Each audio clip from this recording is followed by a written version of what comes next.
సంతానం కలగడం అనేది ప్రతి దంపతుల జీవితంలో ఒక గొప్ప ఆశయం. కానీ కొన్ని కారణాల వల్ల ఇది ఆలస్యంగా కావచ్చు. మన పురాణాల్లో, వేదాల్లో దీనికి సంబంధించిన కొన్ని ప్రత్యేకమైన పద్ధతులు చెప్పబడ్డాయి. ఇవి శ్లోకాశ్రంగా పాటిస్తే శుభ ఫలితాలు రావచ్చని పెద్దలు చెబుతారు. మరి ఆ పౌరాణిక పద్ధతులు ఏమిటో ఈరోజు వీడియోలో చూద్దాం. పురాణ కాలం నుంచే పుత్రకామేష్టి యాగం గురించి చాలా విశేషం చెప్పబడింది. రామాయణంలో దశరథ మహారాజు ఈ యాగం చేసిన తర్వాతే రాముడు పుట్టిన సంగతి మనకు తెలిసిందే. ఈ యాగం వేద పండితుల ఆధ్వర్యంలో చేయించడం ద్వారా సంతానం పొందవచ్చని నమ్మకం. దీనిలో గీతాలు, మంత్రాలు ఎంతో శక్తివంతంగా ఉంటాయి. ఇప్పుడు కొంతమంది సంతానం ఆలస్యం అవుతుంది అనిపిస్తే కొన్ని ప్రత్యేక వ్రతాలు పాటించటం మంచిది. సంతానం గోపాల వ్రతం.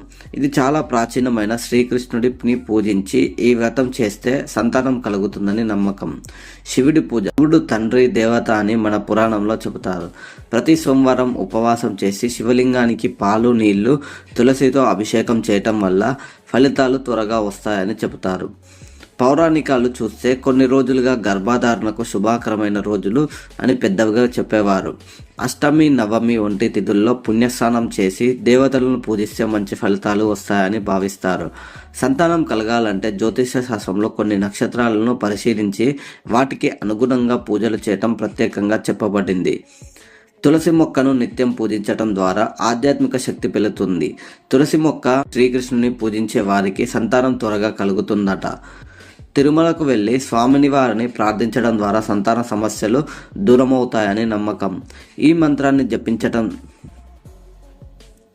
గోపీకృష్ణ మంత్రం. ఈ మంత్రాన్ని జపించడం ద్వారా సంతానం కలుగుతుందని పురాణాల్లో ప్రస్తావన కూడా ఉంది. పురాణాల ప్రకారం కొన్ని ప్రత్యేక పూజలు ఇంట్లో చేస్తే మంచి ఫలితాలు కూడా రావచ్చు.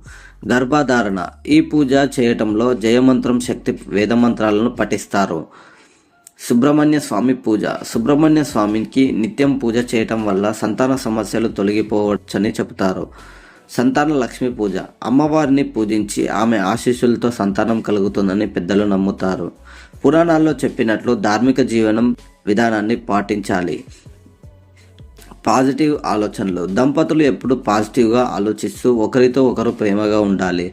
ఆహార నియమాలు పాటించటం. సాత్విక ఆహారం తీసుకోవడం వల్ల మన శరీరానికి, మనసుకు శక్తి పెరుగుతుంది. ఈ పౌరాణిక పద్ధతులు శాస్త్రోక్తంగా భక్తితో పాటిస్తే వాటి ఫలితాలు శుభం ఉంటాయని చెప్తారు. అయితే మన శారీరక ఆరోగ్యంపై కూడా దృష్టి పెట్టడం అంతే ముఖ్యం. ఆధ్యాత్మికంగా, శారీరకంగా, మానసిక ఆరోగ్యంగా ఉంటే సంతానం కలుగుతుండడంలో సందేహం లేదు. ఈ పద్ధతులను పాటించి చూడండి. మీ అభిప్రాయాలను కామెంట్ రూపంలో తెలియజేయండి.